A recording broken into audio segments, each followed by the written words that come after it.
की आवश्यकता है। और हैदराबाद में गैंगरेप के आरोपियों के एनकाउंटर के बाद डॉक्टर बिटिया को तो न्याय मिल गया, लेकिन बिहार के बक्सर और समस्तीपुर की बेटियों को अब भी न्याय मिलना बाकी है। आपको बता दें कि बक्सर के इटाड़ी थाना क्षेत्र में लड़की को गोली मारने के बाद जलाकर हत्या कर दी गई थी। फिलहाल पुलिस ने आरोपियों को पकड़वाने और वारदात की जानकारी देने वालों के लिए भले ही 50,000 रुपए का इनाम घोषित कर रखा है, लेकिन पुलिस अब तक आरोपियों तक नहीं पहुंच पाई है। वहीं समस्तीपुर में भी एक महिला की जलाकर हत्या कर दी गई थी।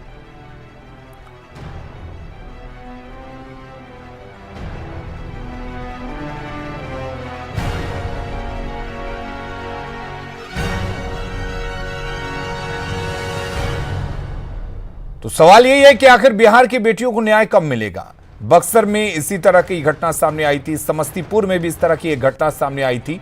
हैदराबाद में पुलिस ने यहां पर इंसाफ दिया है, लेकिन क्या बिहार पुलिस पहले उन आरोपियों को तलाशेगी जो इस दरिंदगी के आरोपी हैं, उनको तलाशेगी? सवाल कई हैं जो बिहार पुलिस के सामने हैं।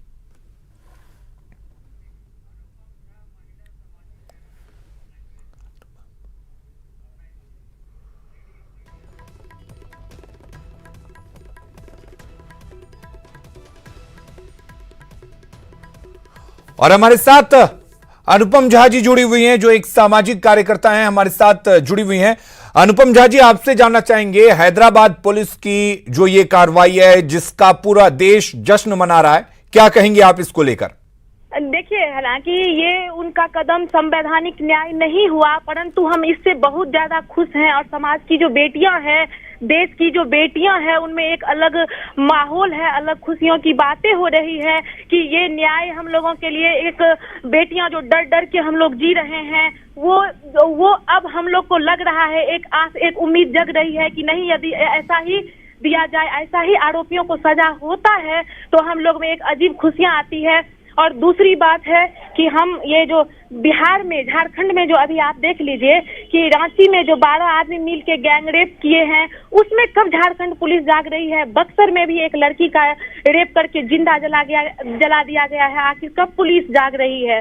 समस्तीपुर में देख लीजिए, मार के फेंक दिया गया है कोई जंगल में। बिहार में कब, बिहार पुलिस कब जाग रही है? कब तक, आखिर क्यों इतना वो डर रही है? आज जो हैदराबाद में ये अंजाम हुआ, उससे प्रियंका रेड्डी के आत्मा को कितना सुकून मिला होगा, कितना तसल्ली मिली होगी।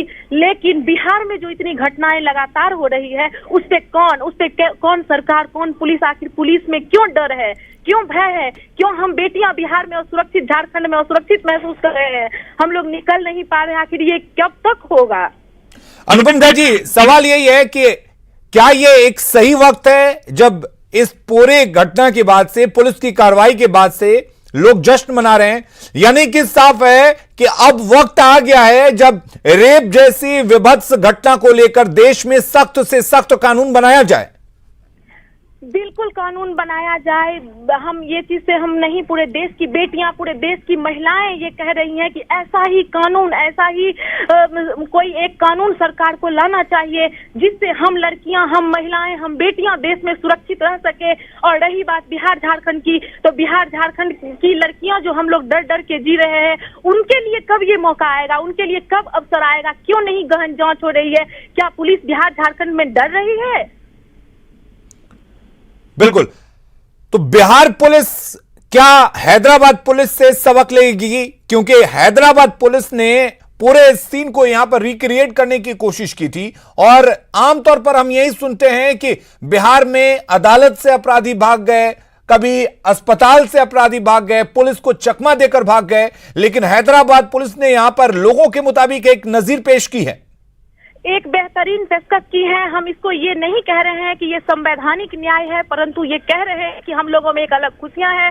और ये जो इस तरीके का जो ये हैदराबाद पुलिस ने किया है, वो बिहार पुलिस को, पूरे देश के पुलिस को, उन्नाव में जो घटना हुई थी, वो पुलिस को इससे सबक लेना चाहिए। और ऐसा ही नियम सरकार को अतिशीघ्र देश में लागू करना चाहिए, ताकि रेपिस्टो जो बिहार में, पूरे देश में इस तरीके से घूम रहे हैं कि आए दिन लड़कियों के साथ छेड़खानी, मारपीट, जला दिया जाता है, उसे घर से निकलने पे भी प्रतिबंध लगा दिया जा रहा है आरोपियों के द्वारा। उन्हें कड़ी से कड़ी सजा सुनाई जाए और यही मौत ही सजा है कि तुरंत मार दिया जाए उसे।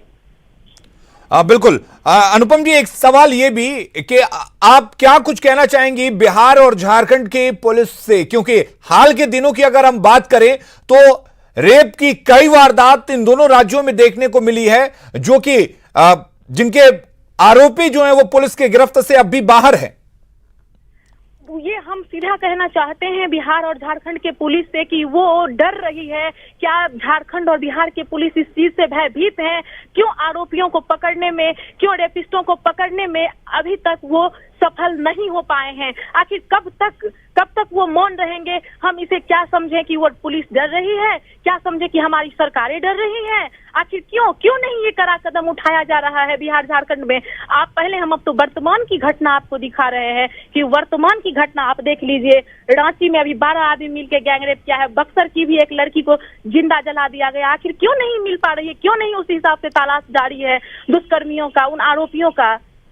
चलिए, बहुत बहुत शुक्रिया अनुपम जी हमारे साथ जुड़ने के लिए और तमाम बातचीत करने के लिए। और बिहार के नेताओं ने हैदराबाद कांड पर कहा है कि दोषियों को सजा मिलनी चाहिए। ऊपर वाले का कृपा था, जो उससे पापी को हटना था किसी न किसी कारण हट गया। नहीं, ये जो कार्रवाई हुई है तो निश्चित तौर पर पुलिस ने जो स्टेप उठाए हैं वो अपने आप में तो सही है कि कस्टडी में रहकर भागने का प्रयास करेगा, कोई ऑप्शन नहीं है। आज जिस प्रकार की घटनाएं देश के अंतर्गत घट रही है तो कहीं ना कहीं ये बात तो एकदम परिलक्षित होगी, एकदम आक्रोश अलग प्रकार से है। देखिए, हैदराबाद की दुखद और लोमहर्षक घटना हुई, मानवता को झकझोर दिया और निश्चित रूप से वहाँ के प्रशासन ने जो कार्रवाई की, जो मीडिया में खबरें आ रही है वो प्रशासन के दायित्व, लेकिन जनाक्रोश इतना बड़ा था कि ऐसे जो सामाजिक कुकृत्य करने वाले लोग हैं, जिन्होंने घोर पाप किया है, ऐसे लोगों को जो भी सजा मिली है तो जनता सुकून महसूस करती है। ये बहुत ही अच्छी बात है कि पुलिस ने इतना अच्छा काम किया। मैं इस काम की सराहना करती हूँ कि पुलिस ने दिलेरी दिखा करके और उन लोगों को मौत की नींद सुला दिया। परंतु सवाल ये उठता है कि हम जहाँ रह रहे हैं बिहार में, वहाँ की बेटियाँ क्या सुरक्षित हैं? हैदराबाद गैंगरेप और मर्डर के आरोपियों के एनकाउंटर में मारे जाने को लेकर मुजफ्फरपुर में भी लोगों ने खुशी जताई है। न्यूज़ 18 संवाददाता सुधीर ने लोगों से बात की है। दिखा दिया और पुलिस के जांच के दौरान फिर उन्होंने गुनाह करने की कोशिश की, लेकिन इस बार पुलिस ने उसे उसके सही जगह पर पहुंचा दिया है, यानी चारों के चारों मारे गए हैं। देश का मूड जानना चाहते हैं हम कि आखिर जो जिसके साथ दरिंदगी हुई उसको न्याय मिला कि नहीं, ये सही हुआ कि नहीं, तो आज जानेंगे मुजफ्फरपुर के युवाओं से। ये तो सही बात है, एनकाउंटर हुआ वो तो आसान मौत मिल गया। अगर उस जगह पर हम रहते हैं ना तो उसका गोड़ हाथ काट कर और उसको जिंदा लटका कर मंगवाते माफी। और इसके लिए मैं हैदराबाद पुलिस को, तेलंगाना सरकार को बधाई देता हूं और देश की सभी सरकारों को उनसे सीख लेने की जरूरत है। और इस तरह के अपराधियों के लिए दामाद बनाकर उन पर राजस्व खर्च करने की कोई जरूरत नहीं है। उनको तत्काल रूप से एनकाउंटर और बीच सड़क पर फांसी लगानी चाहिए।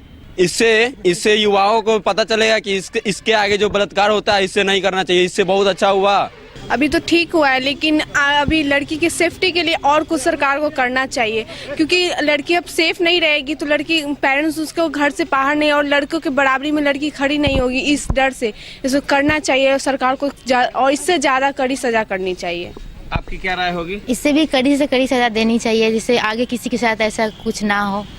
जो पीड़िता है, क्या लगता है उसको न्याय मिला इससे कि और कुछ बाकी है? बिल्कुल मिलना चाहिए, क्योंकि जो अभी हैदराबाद में कुछ दिन पहले हुआ उसी की तरह फिर यूपी में कुछ हुआ है, कल या परसों के अंतराल में हुआ है। फिर ऐसे सरकार को भी स्ट्रिक्ट बनना चाहिए और पेरेंट्स को भी, ताकि पेरेंट्स जो घर में बोल दें कि हाँ बेटी को ऐसा नहीं करना चाहिए, ऐसा नहीं करना चाहिए, वो अगर हौसला देंगे तो लड़कियां भी कुछ कर सकती हैं। हैदराबाद में उन दरिंदों के साथ हुआ बिल्कुल सही हुआ है, और ये जो पीड़िता हैं, देश भर की पीड़िता हैं, उनको न्याय दिलाने के लिए इसी तरीके से सजा मुकर्रर की जानी चाहिए। सुधीर कुमार, न्यूज़ 18, मुजफ्फरपुर।